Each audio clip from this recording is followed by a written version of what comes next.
வணக்கம் நண்பர்களே, அறியாததை அறிவோம் யூடியூப் சேனல் உங்களை அன்புடன் வரவேற்கிறது. இப்போ கோடை காலம் தொடங்கிடுது. அதே மாதிரி சூடு ரொம்ப அதிகமாக இருக்குது. இப்போ நம்ம பறவைகளை பாதுகாக்கிறதுக்கு நம்ம என்னென்ன வழிகளை மேற்கொள்ளலாம்னு நான் சொல்கிறேன். இப்போ நம்ம சூடோட உச்சம் பார்த்திங்கன்னா 11:30லேருந்து ஒரு 2:30-3 மணி வரைக்கும் அதிகபட்சமாக இருக்கும். இதில் வெக்கன்னு சொல்லுவாங்க. பறவைகளுக்கு இது ரொம்ப கஷ்டமான சூழ்நிலை. அந்த சூடை தாங்கிறதுக்கான அதோட உடல்நிலையை, அதோட உடலோட வெப்பநிலையை சமன்படுத்துறதுக்கு நம்ம கொடுக்குற சாப்பாட்டில் தான் இருக்குது. நம்ம வழக்கம் போல் நான் ஏற்கனவே என்னோடய வீடியோவில் கூறியபடி கீரைகள், காய்கறிகள், பழ வகைகள் எல்லாம் கொடுக்கலாம். அது மாதிரி ரொம்ப முக்கியமானது டெய்லி சுத்தமான தண்ணி வைங்க. சுத்தமான தண்ணி வைக்கிறப்ப ஒரு 2 துளசி இலையோ இல்லை கற்பூரவள்ளி இலையோ லைட்டாக கசக்கி அந்த தண்ணியில் கலந்து விட்ருங்க. அது அதுக்கான குளிர்தன்மையை கொடுக்கும். அது மாதிரி நான் ஏற்கனவே சொன்ன மாதிரி சப்ஜா விதைகள் என்ன பண்ணுங்கள், ஒரு 20-30 விதைகளை அந்த தண்ணியில் போட்டு விட்ருங்க.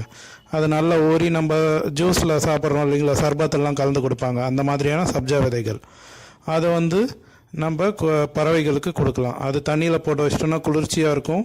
அதே நேரத்தில் அது குடிக்கிறப்ப அதோட உடலுக்குள்ளே போயிடும். அதோட வெப்பத்தன்மையை சமன்படுத்துறதுக்கு உதவும். அதோட உடல்நிலை நல்ல விதமாக இருக்கும்.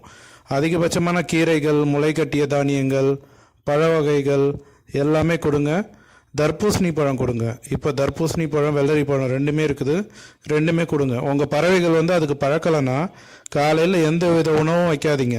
எல்லா உணவும் எடுத்துருங்க. இதை மட்டும் வைங்க. வச்சுட்டு மதியத்துக்கு மேலே மற்ற உணவுகள், அந்த ட்ரை மிக்ஸ் எல்லா தீனிகளும் வைங்க. ஏன்னா இந்தமாரி அரை நாள் வைக்கிறப்ப பறவைகள் சாப்பிட பழகிக்கும். சாப்பிட பழகிச்சுன்னா உங்களுக்கும் பிரச்சனை இல்லாத இருக்கும். பறவைகளும் அதோட உணவோட தன்மைகளை மாற்றிக்கும். அதுபோல் புல் வகைகள், அருகம்புல் எல்லாமே இப்போ போடலாம். கீரைகள், எல்லா விதமான கீரைகள், அரைக்கீரை, தண்டுக்கீரை, பாலக்கீரை, பருப்பு கீரை, எல்லா கீரையுமே இப்போ போடலாம். புளிச்சக்கீரையுமே சாப்பிடும். சில பறவை வகைகள் புளிச்சக்கீரை சாப்பிடும். நம்ம பழக்க விதத்தில் தான் எல்லா பறவைகளுமே நம்மளோட கையடக்கத்துக்கு வரும். இப்போ பார்த்திங்கன்னா நான் சொன்ன மாதிரி ரெகுலராக இது போடுங்க. அதே மாதிரி வேப்ப இலை மாதத்துக்கு ஒரு 2 தடவை, இந்த கோடை காலத்தில் மாதத்துக்கு ஒரு 2 தடவை அதோட கூண்டில் இட்டு வைங்க. அதோட கூண்டில் இட்டு வச்சிங்கன்னா வேப்பந்தழையோட வாசனையும் அதோட மருத்துவ குணமும் குருவிகள், பறவைகள் எல்லாம் ஆரோக்கியமாக இருக்கிறதுக்கு வழிவகை செய்யும். அதுபோல் எல்லா விதமான ட்ரை மிக்ஸ் தீனியை கொஞ்சம் கம்மி பண்ணிங்க. முளைக்கட்டிய தானியங்கள் அதிகமாக கொடுங்க. முளைக்கட்டிய தானியங்கள் அதிகமாக கொடுக்குறப்ப அதோட உடலோட வெப்பத்தன்மை எல்லாமே நல்லாயிருக்கும். அதே மாதிரி அவங்க கூண்டு இருக்குதுன்னா அதை சுற்றி எதனா செடி கொடிகள் இருக்கிற மாதிரி பார்த்துக்குங்க. செடி கொடிகள் இல்லையா, எதனா 2 சாக்கை தொங்க விட்டு அதை நினச்சி விடுங்க. காலையில் நினச்சி விட்டிங்கன்னா வர காற்று கொஞ்சம் குளிர்ச்சியாக அதுக்கு போகும். இந்த மாதிரி நம்ம செஞ்சு நம்ம பறவைகளை பாதுகாக்கலாம். வேறு எதுனா உங்களுக்கு கருத்துக்களோ வேறு எதுனா கேட்கணுன்னா எனக்கு சொல்லுங்கள்.